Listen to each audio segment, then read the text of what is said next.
línguas na Bíblia. E a partir desse pensamento, a partir de Atos 2, a gente tem algumas visões sobre como isso aconteceu, o que é o dom de línguas, como que ele aconteceu. A primeira é que o dom de línguas era a língua falada de anjos ou uma língua espiritual que ninguém consegue entender. Não, nada a ver, irmão. Dizendo, se vocês não falarem na língua compreensível, como se vai entender o que vocês estão dizendo? É como se falassem ao ar, quer dizer, não faz sentido nenhum. Olha agora o versículo 19.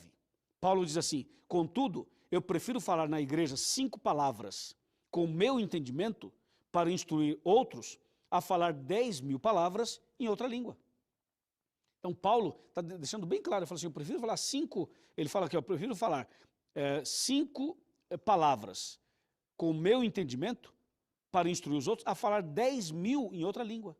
É óbvio.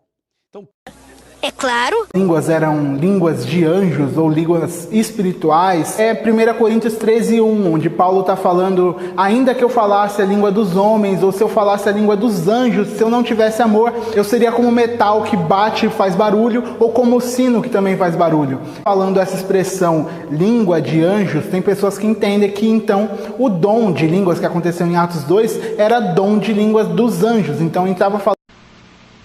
Não! E para participar de uma festa religiosa chamada Pentecostes. Então o que Deus fez? As pessoas vinham dos seus países, de suas nações, para Jerusalém, e Deus então derramou o Espírito sobre os apóstolos, os discípulos, e eles começaram a falar nas línguas daquelas pessoas, e lá em Jerusalém então, eles começaram a pregar o evangelho no idioma das pessoas. Então Pedro pregava num idioma para um grupo de pessoas, João pregava em outro idioma para um grupo de outras pessoas, Tiago para outro, e cada um foi pregando em um idioma e atendendo as pessoas que estavam em Jerusalém. Isso foi uma revolução, isso foi o que a gente chama de Pentecostes. A festa era a festa de Pentecostes e a expressão Pentecostes passou a ser usada para esse derramamento. E vou resumir com 2 palavras: parabéns!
Tem gente que pensa que os discípulos falaram na língua deles e quando a voz chegava nas pessoas, chegava em outro idioma. Por exemplo, eu estou falando aqui em português e o Max, que é meu câmera, está me ouvindo em alemão, por exemplo.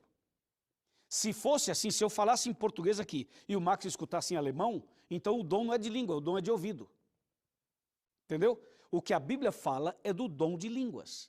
Então, os discípulos falaram em outros idiomas e as pessoas que falavam esses idiomas ouviram a mensagem na sua própria língua. Isso aconteceu no Pentecostes. E um detalhe, havia um propósito. Qual era o propósito? O propósito era evangelização. Deus queria que as pessoas recebessem a palavra ali, voltassem para os seus países e levassem o evangelho para os seus países. E foi exatamente isso que aconteceu.